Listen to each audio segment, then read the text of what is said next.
Hello, everyone, and welcome to Coast Talks.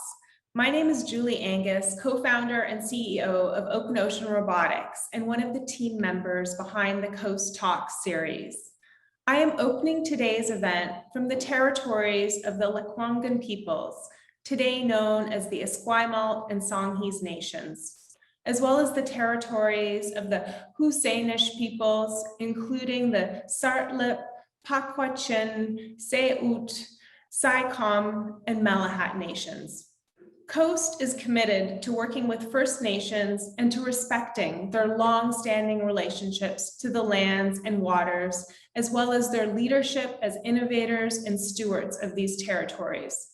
I invite everyone joining today to take a moment to reflect on the territory from which you are joining today's conversation.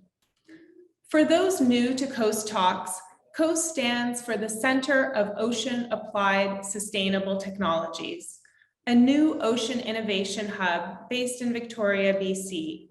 COAST's mission is to drive inclusive prosperity in BC's sustainable blue economy through entrepreneurship, innovation, and expansive partnerships. As a member of the Interim Coast Board, we launched the Coast Talks series to showcase some of the organizations, innovators, and companies working hard to build a sustainable ocean future. Today's talk is one of 6. You can sign up for upcoming talks on our website, canadacoast.ca, and view past talks on YouTube. Today, I'm delighted to kick off our conversation diving into cross-coastal collaboration in the blue economy, moderated by Dawn Grant.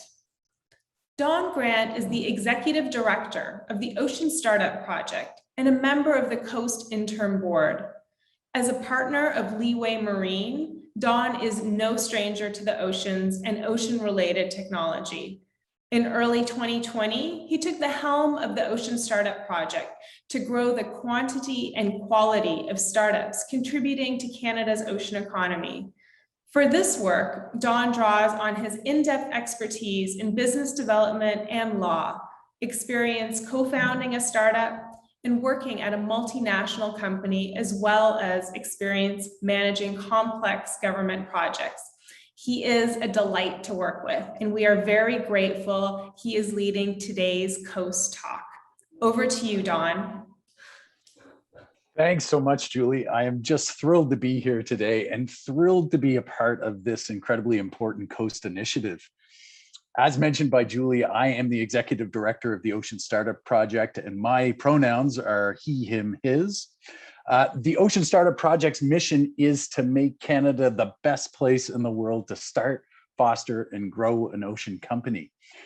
We believe we can achieve our goal, but we also know that having cross-Canada collaboration is essential, and that's what we're here to talk about today.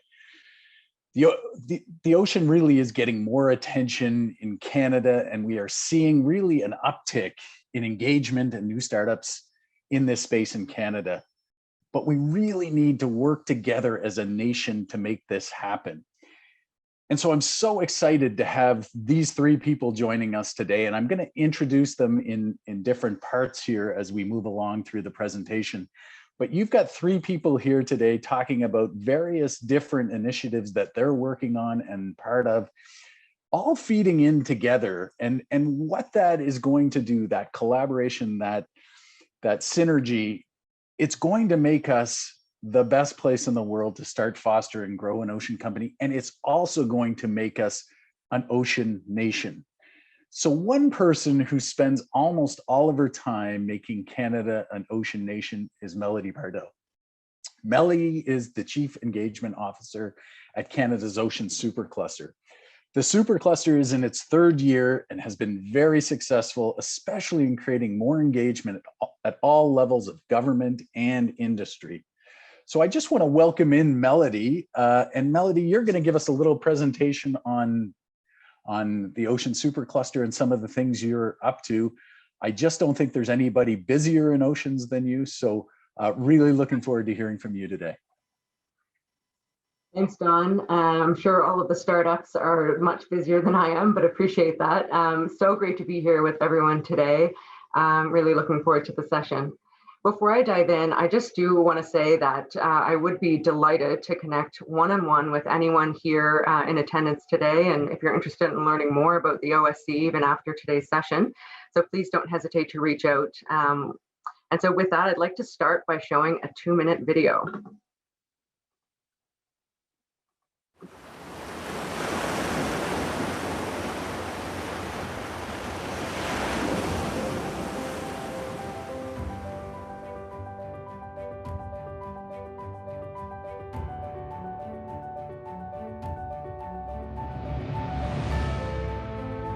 With the longest coastline in the world, 4th largest ocean territory, and significant Arctic territory, Canada's biggest asset is also its biggest opportunity.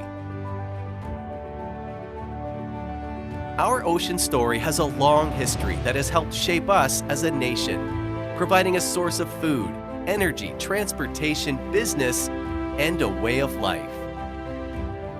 Today, in the face of a $3 trillion global ocean opportunity, we are answering the call for sustainable economic growth. Striving for balance and expanding ocean opportunities while also addressing ocean health.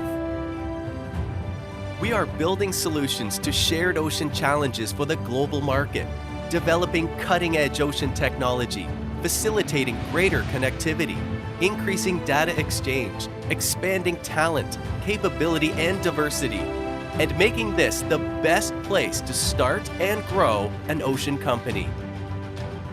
And we're doing this by bringing ocean industries together in a way that's never been done before. Leaders in fisheries, aquaculture, offshore resources, transport, defense, marine renewables, bioresources, and ocean technologies are working together to rapidly innovate, commercialize solutions, reach global markets, and grow the ocean economy. Together, we are advancing Canada's position as a global leader in ocean. Canada's Ocean Supercluster, changing the way ocean business is done.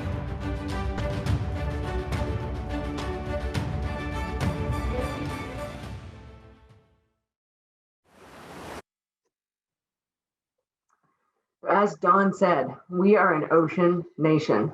Canada has an incredible opportunity to create more sustainable economic benefit from its ocean resources.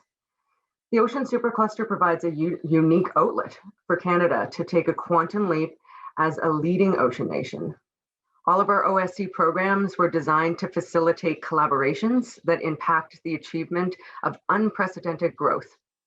Canada has the longest coastline and the 4th largest ocean area. We have productive waters and a population that is connected to the ocean intrinsically. Next slide. Canada's Ocean Supercluster is a private sector-led $300 million partnership with government. We're one of 5 superclusters in Canada, all of which are nonprofit organizations. And the Ocean Supercluster is designed to boost innovation and modernization of industries across Canada. It's a national initiative with a 5-year mandate that includes the shared vision of industry leaders, like mentioned in the video, including fisheries, aquaculture, offshore oil and gas, transport, defense, marine renewables, and ocean technologies. And there's many others as well. So the graphic on this slide both sort of depicts the sectors that have all of these opportunities, as well as how we can bring these sectors together to facilitate change for Canada and growth economically. Next slide, please. So why an ocean supercluster for Canada? According to estimates from the OECD, the ocean economy can double its global economic contribution by 2030 to $3 trillion. I don't know a startup that wouldn't want a $3 trillion market, let me tell you. The Canadian landscape is represented by over 600 marine ocean tech firms and over 10,000 fishing enterprises. And I'm sure that number is changing on a regular basis. Their activities are complemented by over 10 major ocean research centers with global reach and a highly skilled emerging workforce. Currently, Ocean organizations employ more than 350,000 people across the country and contribute over $31 billion to our national GDP. So really the point here is there's tremendous opportunity for growth. So in less than 3 years, the OSC has grown a lot. And so right now we have 425 members all across the country, specifically across 9 provinces, 1 territory, and also in 6 countries outside of Canada. More than 80% of OSC members that operate in the private sector are actually small to medium-sized businesses. 54 approved projects have already been are in the process of being launched, but have been approved, 54 of them. I think 36 have been announced, and all of them are posted on our website if you'd like to learn more. And those 54 approved projects are worth over $260 million. And this is all being developed in such a short, accelerated time frame. So proud of all those companies. Many of our projects are multi-province. I believe it's at least 85% of our projects, and that's the announced projects, are actually multi-province and have more than two provinces. And most of our projects as well are actually have coast-to-coast collaborations, which is super exciting to see. Next slide, please. So as a membership-driven organization, our members lead the direction of the OSC through board participation, projects, and working groups. We have 2 types of memberships. Industry members are investors in projects and in cluster building. Associate members are contributors and collaborators. Associate membership is free and is represented by universities, startups, Indigenous groups, incubators and accelerators, and other nonprofits. Industry membership is represented by the major sectors of the ocean economy, companies that are already finding value through their projects and activities with the OSC. They invest in their commercially focused R&D with other members, and then that is matched by Ocean Supercluster funds, and they contribute to the growth of the supercluster and, of course, overall Canada's ocean economy. So there are 2 key pillars of investing activity that you can see on the screen here: technology leadership and innovation ecosystem. Next slide. So the technology leadership pillar is the collaborative R&D arm of the supercluster. So over our 5-year mandate, we're investing along with industry, and 85% of our funding will actually be spent through technology leadership projects, which address the shared challenges of ocean industries through technology development, demonstration, and commercialization. Our industry members are currently developing projects and building multi-sectoral relationships through a peer working group and other OSC supported activities and events, and as well, of course, through their regular business development activities. Next slide. So this is kind of a snapshot of a few project announcements. Each of our project announcements we have a digital video on our YouTube channel, so you can take a look at all of those projects. And this is really just a snapshot of the technology leadership specific projects that have launched. And so the OSC has been and will continue to invest in ocean solutions that are specifically focused on reducing or eliminating emissions of greenhouse gases. Building and leveraging a digital ocean will improve decision making, increase operational effectiveness, and further decarbonize marine activity. And so many of OSC projects are focused on this as well. Several other projects are focused on improving safety through technology-enabled workers as well. Next slide. So the innovation ecosystem pillar, really this is all about mobilizing the Canadian ecosystem to collaborate. Specifically, new relationships and strengthened relationships forged between organizations and multiple locations across Canada, projects and solutions that are transformative for the ocean economy, enabling ocean companies to grow in a competitive environment. We're looking for systemic, programmatic style solutions that have a lasting impact, that provide accessibility for and inclusion of underrepresented groups, overarchingly increasing awareness of Canada's ocean opportunity, much like the Ocean Startup Project, and that also benefit the broader OSC member small to medium-sized business companies. Next slide. Oh, great. So the sustainable development of our oceans is really one of the most important opportunities of our time. I strongly encourage you to leverage the supports available through the Ocean Supercluster and the many innovation hubs, accelerators, and projects like the Ocean Startup Project. It's easy to become an associate member of the OSC, and a reminder that it's free. So the barrier is there and it's low. So we have lots of activity also on social media and some information in our monthly newsletter as well. So I encourage you to join the conversation there. Last slide.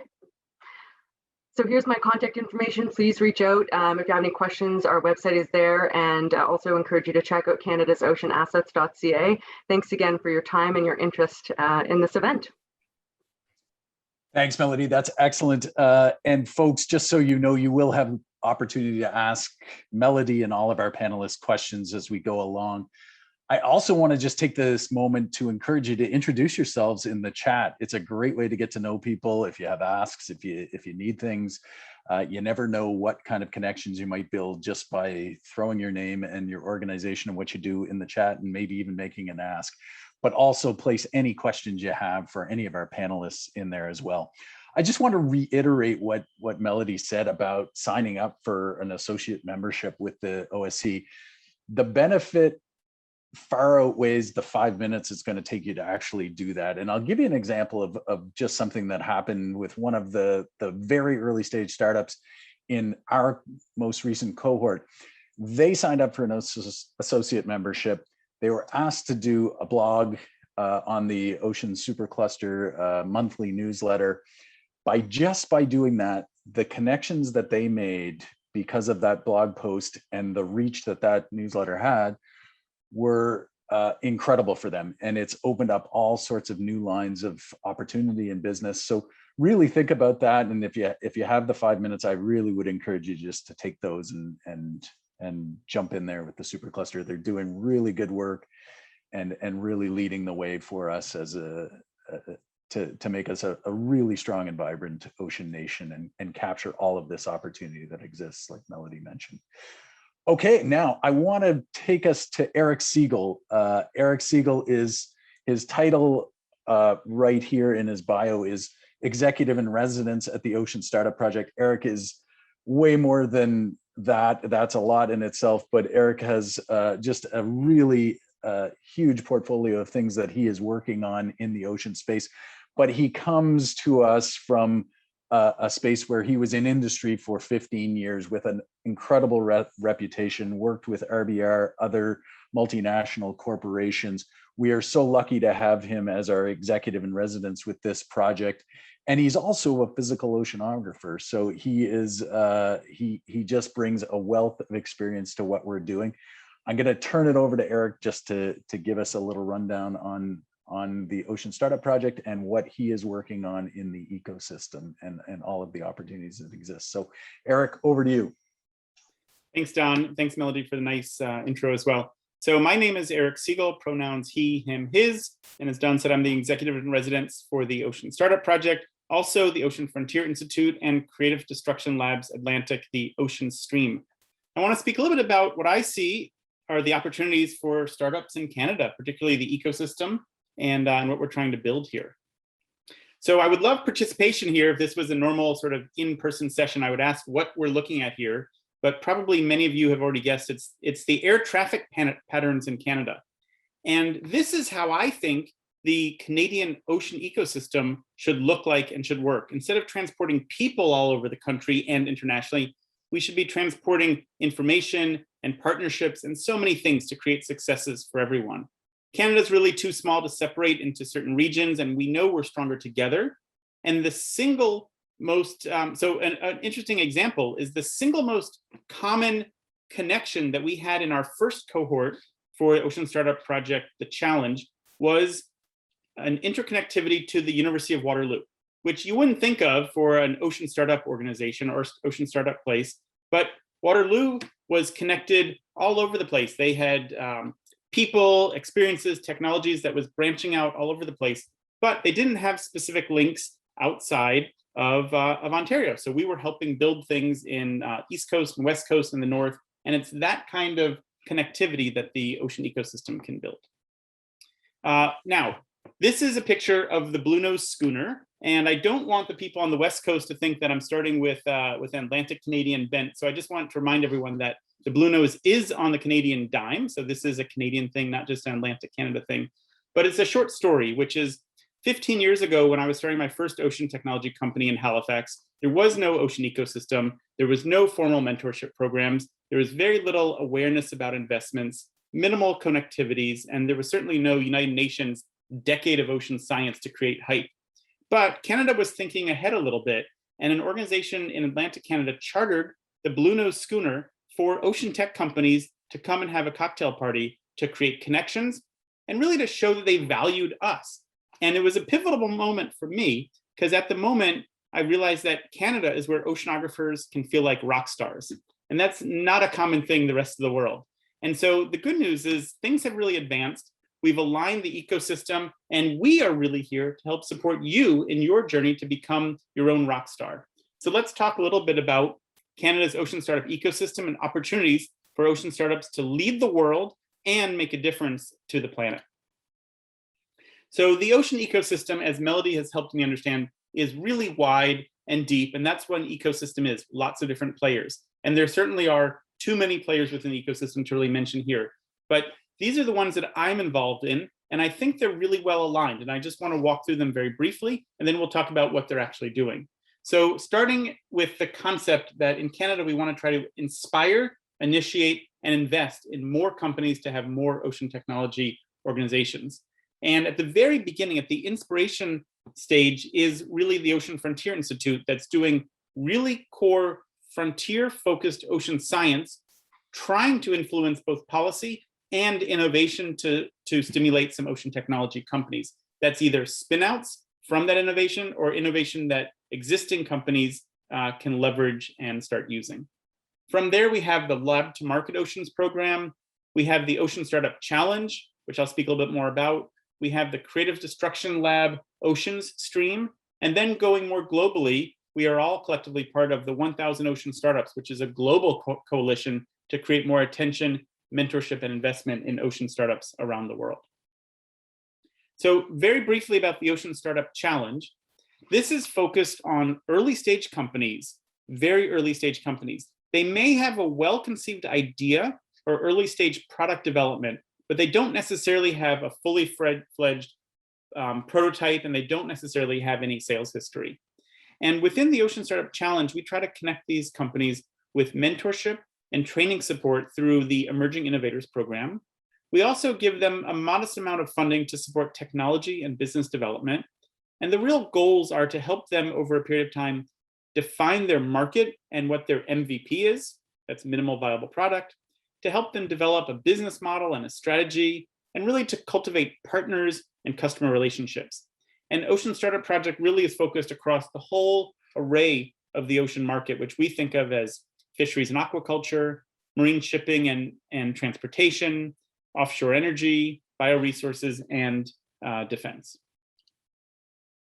Within the Emerging Innovators Program, we're really trying to circle these founders with at least 4 things. That's mentorship, pitches, training, and access to some experience, such as the executive in residence. So for mentorship, we are connecting all of the founders and all of the startups with commercial mentors that have a deep experience in the business sector, and operational mentors that are really focused on that specific area that they're operating in. Maybe it's commercial, maybe it's technical, maybe it's supply chain. We're doing a series of mock pitches where we help the founders really identify and communicate things like who is their target customer and market, how do they create value for their customers, and how do they develop and communicate a growth plan for investment. Those founders get to meet with me as the executive in residence, where we just do a whole number of things, focus on what the core tasks they should be doing, trying to keep them focused, general guidance, some just-in-time feedback, help making connections, of course, and some things like confidential discussions and troubleshooting. And finally, we're putting together a whole range of training modules to give people more experience in the things that they may not be super strong in, such as IP, financial modeling and cash flow, venture capital, how to develop pilot projects and letters of intent, things like that, to help widen the experience and exposure very rapidly. Another program that's part of the Ocean Startup project is the Creative Destruction Lab. And this is actually based in Canada, but is now a global program focused on accelerating the commercialization of science for the betterment of humankind. And I think that's just an amazing mission, and really everyone should be a part of it. CDL Oceans is a program for ocean science and technology-driven startups.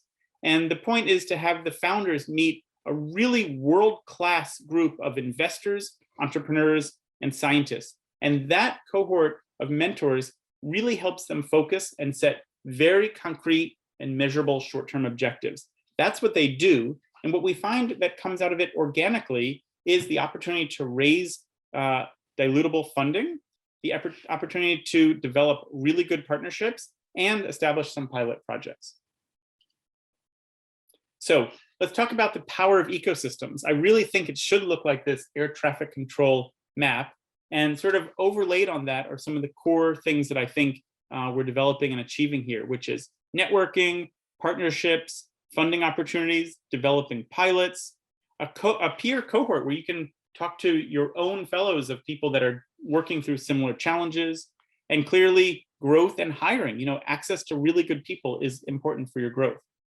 I've spent a lot of time running businesses within ecosystem places. So for example, I had an office for a while on a university campus, and then I had an office for a while at the Cove facility in Halifax. And from a real world example, this works. For example, just walking the hallways, I would meet agents from all over the world that were coming to meet other customers, and we developed many international agents just through bumping into them in the hallways. Certainly customers would be coming to meet other types of companies, and I would get a chance to meet with them then. And like a tangible real world thing is walking down the hallway in Cove one day, someone bumped into me and said, "Oh, did you hear about that new German-Canada collaboration that can result in really substantial funding?" And I hadn't heard about that. But 3 weeks later, we had a proposal in, and about a couple months later, we had a check to do this work. And that's like real tangible work. Now that's in-person connectivity, but networking, which we're all dealing with now virtually, also works. There are so many times, and I know that Don and Melody and Julie can attest to this as well, where we can make connections and really start partnerships or customers by connecting people virtually. And I've done this in almost every meeting. Yeah, so I think that's some good examples. Clearly, we have this domestic connectivity, the concept of the folks in Waterloo needing to connect to the East Coast. Certainly, East and West connections are very important, and that's, I think, a big part of what we're trying to do today. We have to remember we have the Arctic, big opportunities there, and of course, international.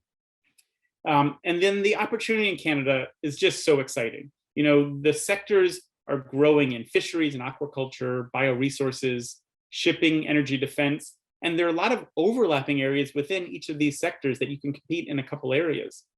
We have really thriving universities, governments, and private research in ocean innovations and such as sensors, robotics, data, and materials. And these are technologies that are transcending all of these sectors and can be applied in many ways. And then what's really exciting these days is the opportunity and demand to create profitable companies that are focused on improving the ocean health and sustainability. And that, I feel, is really just a win-win for everyone. And finally, we talk about the phrase that Canada has the longest coastline in the world, and I'm sure it's true. But from coast to coast to coast in Canada, we really have almost every type of ocean and coastal environment to understand, test, and compete in. And we have some really spectacular things. We have the Northwest Passage, unlike any place in the world. We have the Great Lakes. That's a lot of fresh water for a lot of people. We have the Gulf of St. Lawrence, which is a major river body affecting transportation and climate. We have the Bay of Fundy, crazy tides. We have icebergs. We have the fjords of the West Coast. We just have it all. It's pretty exciting. We have energy resources, as you know, in oil and gas and waves and winds and tide. We have fisheries. We have lots of stuff going on in bioresources associated with fisheries production. We have some very large and active ports, and we have a good defense system and lots of friendly allies. But we also have international export, and Canada is a small country. It's still small GDP compared to the rest of the world, so we have to export. But we have a lot of things on our side as well. Clearly, we have language. Lots of people in the world speak speak English. We also have a lot of French, as we know, and France and West Africa and even French Polynesia is really leading the world also in ocean technologies. We have that link. And then we have Mandarin. We have experience in China and Asia, particularly on the West Coast. And that is, as you all know, just an enormous and growing market. We've got the US near us, and we have a competitive currency as well. So I'm just going to leave it there to say that the opportunities are really exciting. I could go on, but I think that's enough for now. Thank you very much. Thanks so much, Eric. I always love when a presentation about the ocean sector ends with all of the opportunity that exists, because that is what we're here for. There is so much opportunity out there, folks, and now is the time to really try and take advantage of that, because we are at a critical point, and if we are going to take advantage of all of that opportunity, we've got to get people like you to jump in and take the plunge into this burgeoning ocean sector here in Canada.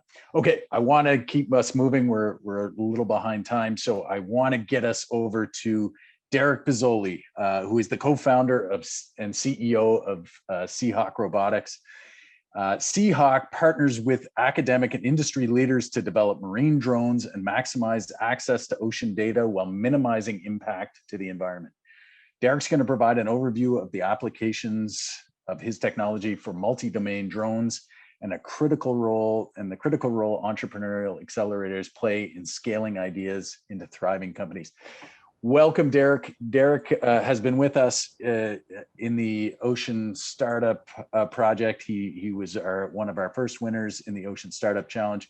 A brilliant guy, a better person, and I'm just going to turn it over to Derek to inspire all of you would-be entrepreneurs and those who are entrepreneurs. So over to you, Derek.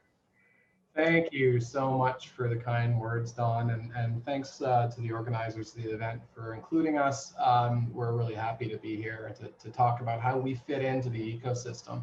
So as Don mentioned, we develop multi-domain systems that maximize access and minimize contact while gathering ocean data. And I thought the best way potentially of going through and really serving this event is to kind of tell the audience here how we actually came to be, because we're very much a product of this ecosystem in many ways. So yeah, just to show where we've come from, we originally came out of, sorry, I am not sharing my presentation yet, am I? There we go. Knew I was going to have some hiccup. Okay, now I'm sharing the presentation. Back. And now I'm having technical difficulties. This was all working in the pre-meetings. There we go. So where we came from, originally we came up with the idea for the multi-domain drone at a company that me and some of the founders worked at called Igloo Innovations. And what Igloo Innovations did was we were a local Vancouver company providing engineering services both in the marine and rides and attractions industries. And we had a couple good years from about probably 2012 to 2017, and decided to put some of our profits into developing our own product. And the brainchild of that, which was originally thunk up in 2016, was Project Seahawk. So we originally started with this idea of bridging the gap between a small ROV and very new, accessible drone technology. By 2017, we had constructed our first surface landing mock-up, which was a hexacopter that could land on the water, and it also had propulsion so it could move around. So, think of it as a flying, I guess, USV at the time. And then by 2018, we had transitioned to a full submersible UAV. Through 2018 and 2019, we tested and demonstrated the technology in various locations in the Metro Vancouver areas and surrounding. And we had a blast. We were having a blast testing and flying the new drone. We were talking about it externally. And we really knew we had something, but we weren't quite sure where it fit yet.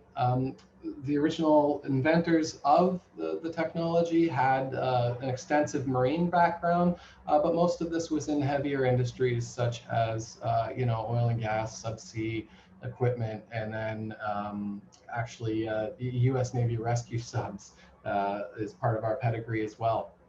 So what we did is at the same time, things that were coming online, this ecosystem we're talking about now was just starting to come online between the Canada's Ocean Supercluster, the Centre for Ocean Ventures and Entrepreneurship, COVE, out in Halifax, and one more that is not Canadian, but was closely linked to our experiences with the supercluster in Clove, MSET, which is the Mississippi Enterprise for Technology, located in Stennis Space Center.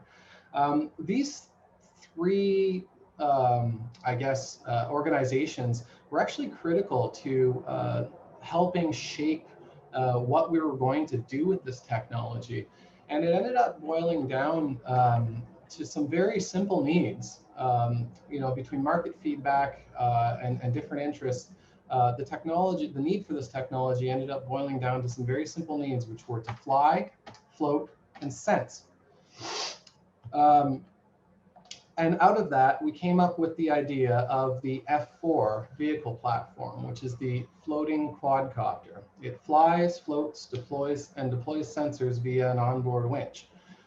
It can launch and land on water, vessel, and of course land, and it minimizes environmental impact by being able to quickly access and vacate sensitive habitats, and it can support vessels that can remain in one location while they're saving energy, staying in one location. The drone can go out and do its scout and sampling work. We also can lower cost and risk by reducing personnel and footprint. And we can increase responsiveness via higher transit speeds by air. So there's my little plug for the product itself. And where this ended up going was in 2020, we spun off the technology to commercialize it. We had a number of opportunities on the table that we're looking at. Some are still going along now, some have fallen off since, it's part of the journey. And we founded it with founders in Vancouver, Halifax, and Boston, which we actually picked up along the way from visiting all these different organizations and networking within the ecosystem. So you can see we're very much, even our partnership is a pure result of what this ecosystem is doing. And further to that, we partnered with JASCO Applied Sciences for marine mammal monitoring applications. Shortly after, in 2020, we were awarded funding from the Ocean Startup Project to produce our first article vehicle for marine mammal monitoring. And it is an F4 vehicle platform with a winch and a deployable hydrophone attached to it so that we can land on the water, deploy the hydrophone, listen and localize mammal pods, and then recover the equipment, take flight and get an aerial view of them to confirm their area and report all that back to ground station. Thanks to this funding from the Ocean Startup Project, as well as the mentorship and the EIR, thanks Eric and Don for all that. We have actually produced our first article vehicle, and here it is in beautiful Kits Point in Vancouver, right next to the Coast Guard facility, if anyone's familiar. Had a lot of eyes on us there while we were taking these photos because they really thought we were going to fly the drone over the city.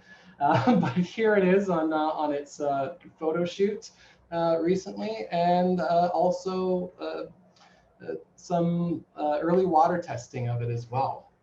So like I said, this platform is capable of acoustic monitoring applications, as well as measurement and sampling, where we can take simultaneous air and water readings or land on the water and take longer term water readings. We can support underwater equipment and vehicles with positioning and data lake capabilities. And, last but not least, this is applicable onshore as well, in landlocked bodies of water, dams, streams, tailings, any application where, you don't want to go in the water, we can serve.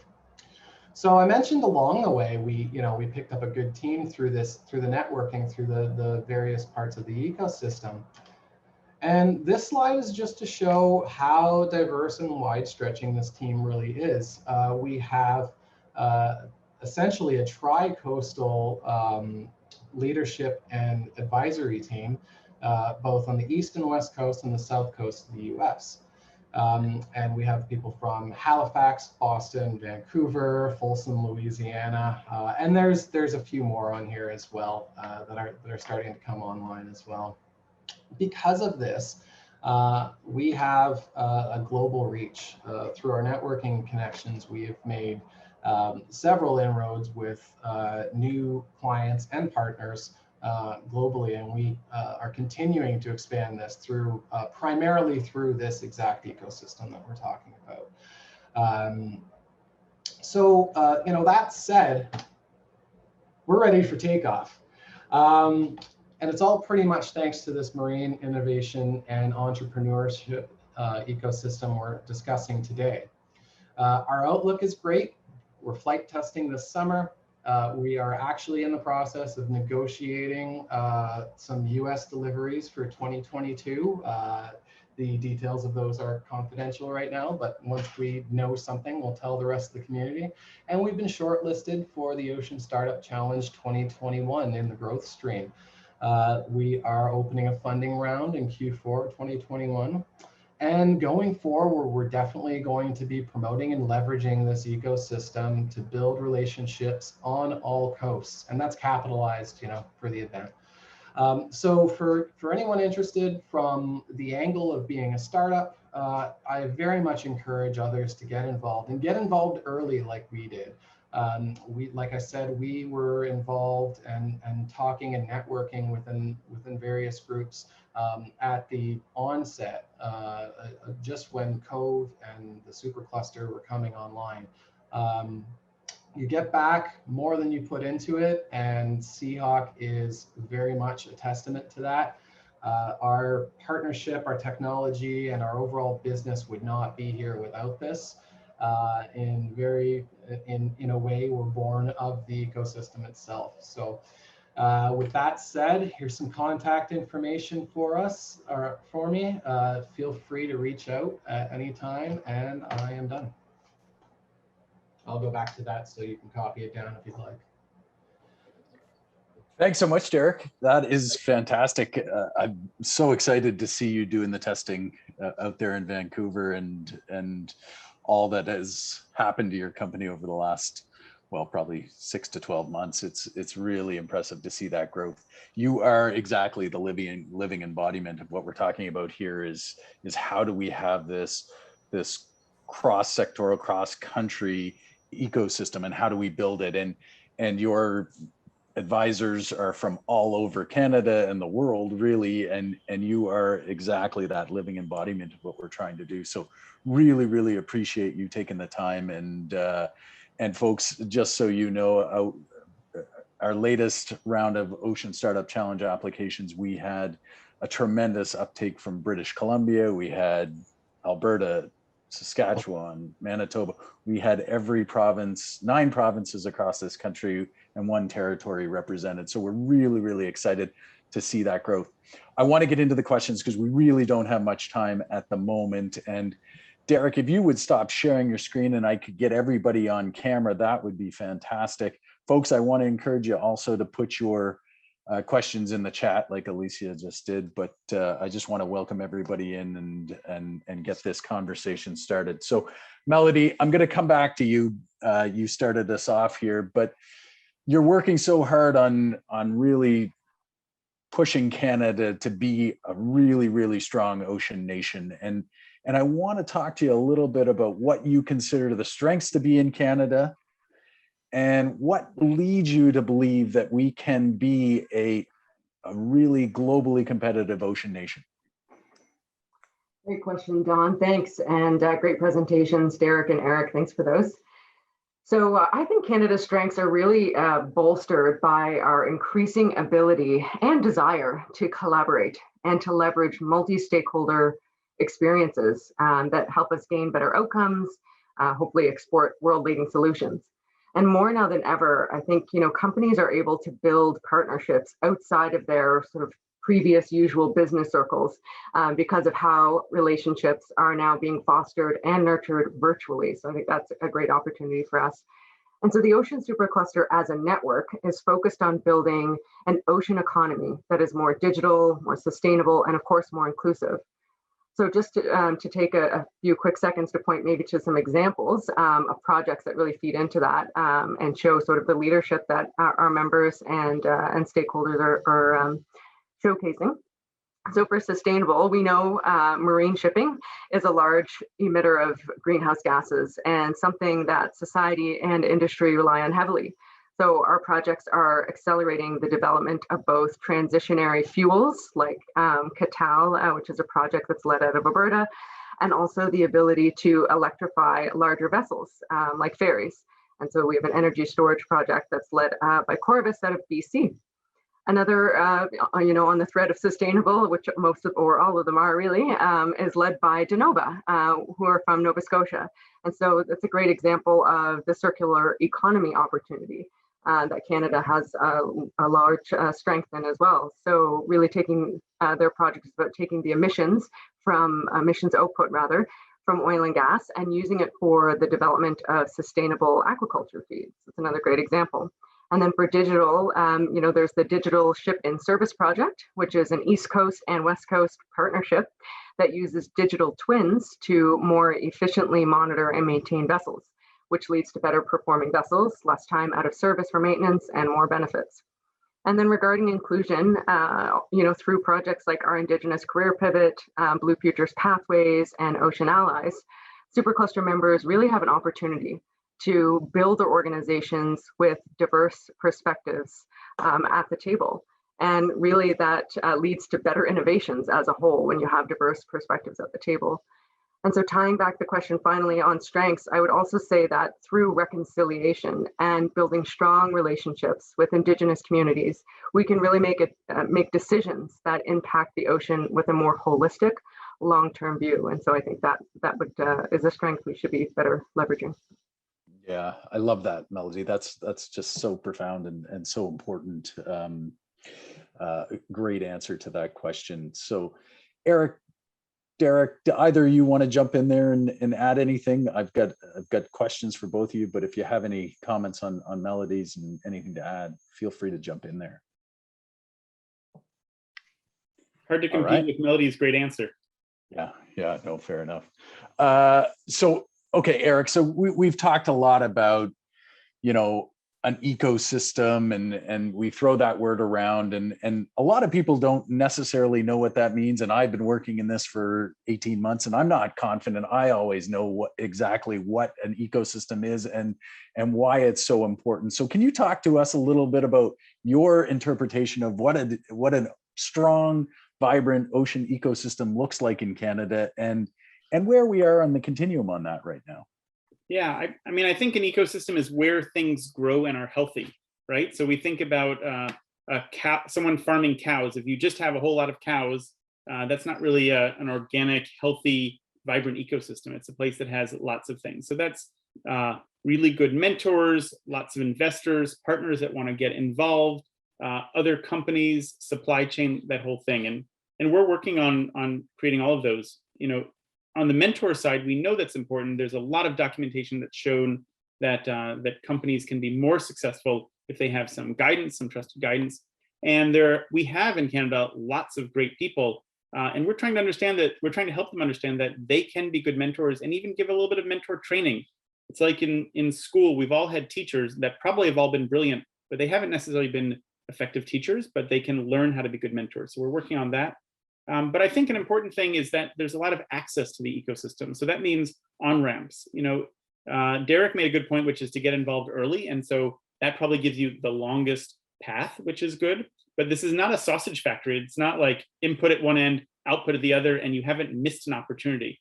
There are a lot of opportunities, and nothing's been missed. For example, the Ocean Startup Project is focused on really early stage companies, and every year there'll be more early stage companies. It's not like you've missed the opportunity. And just similarly, companies that are existing, whether they're startups that have already been established or SMEs or large organizations, they can all fit in the ecosystem in different places. And finally, I think it's that connectivity. So we spoke about the domestic connectivity, but I think international connectivity is still very, very important. Thanks so much, Eric. Yeah, I think we've got all of the pieces, and I think we're through the leadership of the Ocean Supercluster organizations like Coast, we're starting to put those pieces together and really going to have a dynamic combination to support and help grow this ocean economy.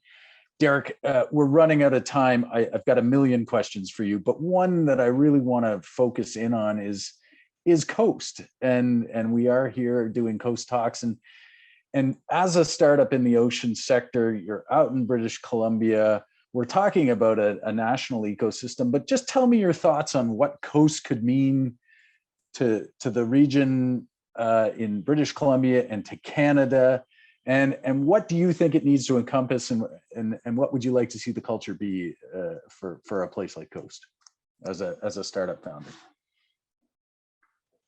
You're on mute, Derek. I hate to do that to you. We're 16 months into a pandemic, and I'm telling you, you're on mute. And yet I used four different platforms like this and just can't figure out any of them anymore. But that's the new normal. I got to get used to it. That's an awesome question, and I thought about it, or I'm thinking about it. Thought about this for a while. When we visited Halifax for the first time, it was 2018, and we were just getting into flight testing of the original submerging vehicle. We had actually went to the Home to Overseas conference, which was kicked off with the opening of Cove.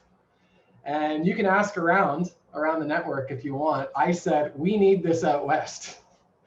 So I'm very happy to see what Coast is doing, and I am offering whatever support I can provide to make it happen. And we would like to continue to participate and be a part of Coast when it's time. So I don't know of a better answer I could provide than that. I think anyone in our position would jump at the opportunity to have an innovation center. Or at least a very strong interconnected ecosystem. I wanted to just provide a little bit of addition onto what Eric was talking about with the ecosystem as well. And it's that I feel that an ecosystem is the understanding that we do all affect each other. And what's important is to stay connected and to see what's happening within our larger network and see where we can help each other. Because I think that's the way that Canada is really going to capitalize the best on this blue economy, is to look at the Canadian ecosystem as one ecosystem. I go from province to province, and there's different needs and requirements and wants and preferences everywhere.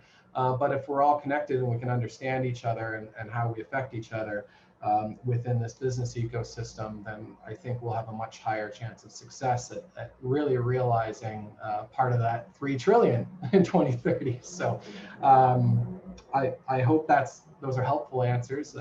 Pretty much all I got there, though. Eric, I think that was absolutely perfect, and you've stolen my final thought for the day. So I'm not even going to try and double down on what you said. You just said it perfectly. We are one ecosystem, and we are, Canada needs to be one ecosystem. If we are going to leverage all of this opportunity, we need to work together from coast to coast to coast and all in between. As Eric highlighted, Waterloo is doing great stuff, but we've got great technology in the ocean space being developed in every single province, but we need more of it. We need more people to get involved, and we need more people to take up this opportunity. And so, folks, I want to thank our panelists today, and I'm sorry we didn't have more time for questions, There is a question, a really important question on reconciliation in the chat, and I'm going to get Melody to follow up on that one directly with the person. So I want to turn it back over to Julie, but a huge thank you to Melody, Eric, and Derek for taking this time and doing this, and a really important conversation. We could do that. We could talk about this ecosystem building all day, but we just don't have that time. So Julie, I'm going to pass it back over to you, and a big thank you for giving us the opportunity to have a chat today.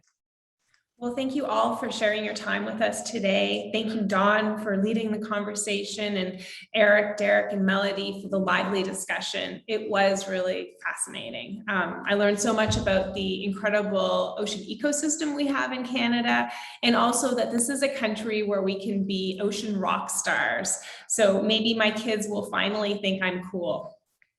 Our next Coast Talk is August 18th at 11 a.m. Pacific. Join us for Ocean Renewable Energy, Powering a Blue Economy, a panel discussion on ocean renewable energy with industry leaders, including Eliza Oberman of Marine Renewables Canada, John Wright of Northland Power, and Brad Buckham of the University of Victoria. You can sign up for this and future Coast Talks on our website at canadacoast.ca, and also view past talks on YouTube. In the meantime, if you'd like to learn more about Coast, you can head to our website and learn more about becoming a member. Membership is free for a limited time, and early members have an opportunity to help us build a clean tech innovation hub here on Southern Vancouver Island. So thank you again for joining us, and see you next month.